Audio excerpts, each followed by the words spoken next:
Hello everyone. आज मैं आपको कमेटी के बारे में बताने वाला हूँ।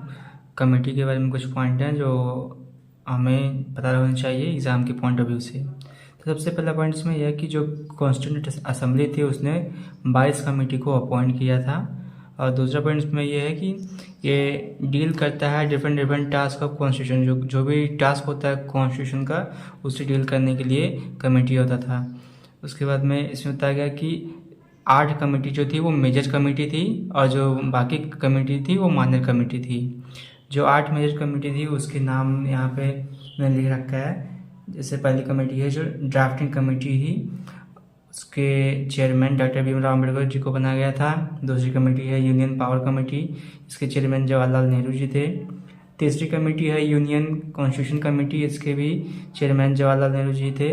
चौथी कमेटी है प्रोविजनल कॉन्स्टिट्यूशन कमेटी, जिसके चेयरमैन वल्लभ भाई पटेल थे। पांचवी है एडवाइजरी कमेटी और functional right minorities and tribal, इसके चेयरमैन वल्लभ भाई पटेल थे। छठवीं है रूल्स ऑफ प्रोसीजर कमेटी, इसके चेयरमैन राजेंद्र प्रसाद जी थे। सातवीं कमेटी है state committee, committee for negotiating with state, इसके चेयरमैन जवाहरलाल नेहरू जी थे। आठवीं कमेटी है स्टीयरिंग कमेटी, इसके चेयरमैन राजेंद्र प्रसाद जी थे। स्कोर कर पाए। तो सबसे पहले हम लोग बात करेंगे रेगुलेटिंग एक्ट ऑफ 1773। इसके बारे में मैं आपको 3-4 पॉइंट बता रहा हूँ। जैसे कि यहाँ पे supreme court was established at Fort William as first court 1774 और गवर्नर जनरल पोस्ट बना था इस टाइम पे इस रेगुलेटिंग एक्ट में। उसके बाद वॉरेन हेस्टिंगटन फर्स्ट गवर्नर जनरल बनाए गए थे इस एक्ट में। और it designated the Fort William as the Governor General of the Bengal and first Chief Justice was इल्जा IMP। इस रेगुलेटिंग एक्ट के अंडर में ये सारी चीज़ें हमें याद रखनी होती हैं। और यहाँ पे दूसरा एक्ट हम देख पा रहे हैं जो है पिट्स इंडिया एक्ट ऑफ 1784। इसमें कुछ पॉइंट हैं जो हमें रिमेंबर करने रहते हैं पॉइंट ऑफ एग्ज़ाम के व्यू से, ताकि हम उसको एग्ज़ाम में लिख पाएँ और अच्छा मार्क गेन कर पाएँ। तो मैं इसको बता दे रहा हूँ, आप लोग इसको नोट कर लीजिए। Distinguish between political and commercial functions of the company, governor councils were established in Madras and Bombay, reduce the strength of the governor general council to 3, named after British prime minister William Pitts, a dual system of control, it created a board of control limit the responsibility of the court. Charter act of 1813, the company monopoly over Indian trade terminated. Company का monopoly जो था Indian trade पे वो terminate कर दिया गया था इस एक्ट में। उसके बाद में monopoly with China and India in trade were ended. जो मोनोपोली था चाइना और इंडिया के ट्रेड के बीच में वो भी ख़त्म कर दिया गया था चार्टर एक्ट ऑफ 1830 के अंडर में। और यहाँ पे चार्टर एक्ट ऑफ 1853 में जो है कुछ पॉइंट हैं, जैसे कि the legislative and the executive function of the governor general councils were separated.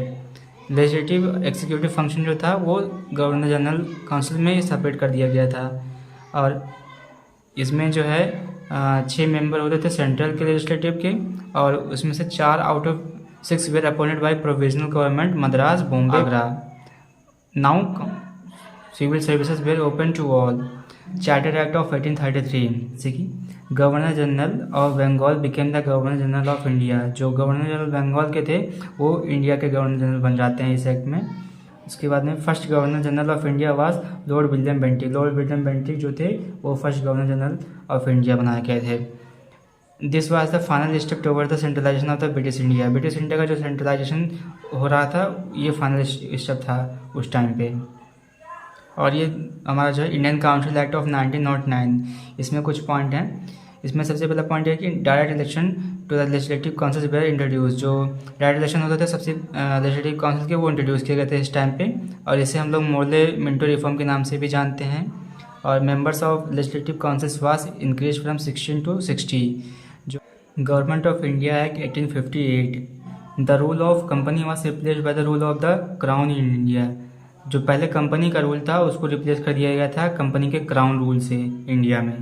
इसमें दूसरा पॉइंट है the power of British crown were to exercise by the secretary of state for India assist by councils of India. इसमें एक था जो power था crown का वो एक्सरसाइज किया जाता था जो सेक्रेटरी होते थे स्टेट के उनके द्वारा, और उनको असिस्ट करते थे काउंसिल्स ऑफ इंडिया जो रहते थे। तीसरा पॉइंट इसमें है Lord Canning was the first viceroy of India. Lord Canning जो थे पहले वाइसरॉय थे इंडिया के।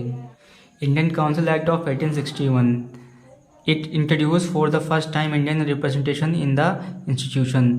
जो भी ब्रिटिश के इंस्टीट्यूशन होते थे उसमें पहली बार भारतीय को जुड़ने का मौका दिया गया था इस एक्ट के दौरान। जैसे कि इंस्टीट्यूशन होते जैसे लाइक वर्सरी एग्जीक्यूटिव, उसके बाद में लेजिस्लेटिव काउंसिल जो कि नॉन ऑफिशियल रहता था।